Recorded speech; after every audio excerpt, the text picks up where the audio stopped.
சீனா அத்துமீறல் குறித்து ராகுல் காந்தி பேச அனுமதி மறுக்கப்பட்டதற்கு எதிராக பிரதமர் இருக்கையை சூழ்ந்து கொண்டு எதிர்க்கட்சி பெண் எம்பிக்கள் முழக்கமிட்டதால் மக்களவையில் திடீரென பிரதமர் மோடியின் பேச்சு ரத்து செய்யப்பட்டது. பட்ஜெட் கூட்டத்தொடரில் குடியரசுத் தலைவர் உரைக்கு நன்றி தெரிவிக்கும் தீர்மானத்தில் கடந்த திங்கட்கிழமை பேசிய எதிர்க்கட்சித் தலைவர் ராகுல் காந்தி டோக்லாம் பகுதியில் சீன அத்துமீறல் குறித்து முன்னாள் ராணுவ தளபதி நரவணே எழுதிய புத்தகத்தை மேற்கோள் காட்டி பேசினார். ஆனால் அவரை பேசவிடாமல் ஒன்றிய அரசு தடுத்து வரும் நிலையில் அவை நடவடிக்கைகளுக்கு கொந்தகம் விளைவிக்கும் வகையில் நடந்ததாக கூறி எதிர்க்கட்சி எம்பிக்கள் 8 பேர் சஸ்பெண்ட் செய்யப்பட்டனர். இதனை கண்டித்து 3வது நாளான நேற்றும் எதிர்க்கட்சி உறுப்பினர்கள் முழக்கம் எழுப்பியதால் மக்களவை அடுத்தடுத்து ஒத்திவைக்கப்பட்டது.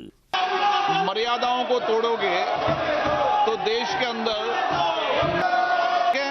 ये सभागृह आपका है. மாலை 5 மணிக்கு குடியரசுத் தலைவர் உரையின் மீது எதிர்க்கட்சிகள் எழுப்பிய கேள்விகளுக்கு பிரதமர் பதில் அளிப்பார் என அறிவிக்கப்பட்டது. 5 மணிக்கு மக்களவை மீண்டும் கூடியதும் எதிர்க்கட்சி பெண் எம்பிக்கள் பிரதமரின் இருக்கை அருகே சென்று சரியானதை செய் என்ற வாசகம் கொண்ட பதாகைகளை ஏந்தி முழக்கமிட்டனர். आइटम नंबर 13 माननीय सदस्य श्री पीपी चौधरी जी. धन्यवाद. பெண் எம்பிக்களின் முழக்கம் காரணமாக மோடி உரையாற்றுவது ரத்து செய்யப்பட்டு மக்களவை இன்று காலை 11 மணிக்கு ஒத்திவைக்கப்பட்டது.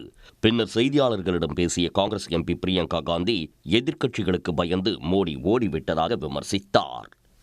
और कोई सरकार किसी को रोज रोज खड़ा कर देगी और वो तमाम फिजूल की बातें ऐसी, फिर वही नेहरू की बातें, फिर नेहरू फिर सनक है ये.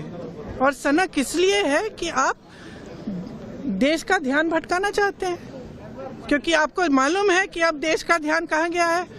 वो जो जनरल साहब हैं उन्होंने जो कहा आपकी लीडरशिप के बारे में कि चीनी टैंक हमारे सरहद पे खड़े हुए हैं और यहाँ 2 घंटे लगा रहे हैं हमारे लीडर की क्या निर्णय लेना है.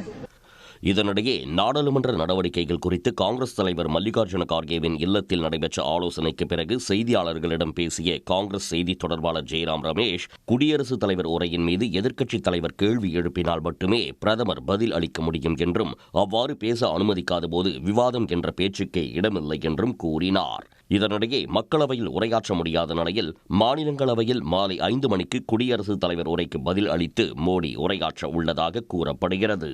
உடனுக்குடன் செய்திகளை தெரிந்து கொள்ள சன் நியூஸ் பெல் ஐகானை கிளிக் பண்ணுங்க.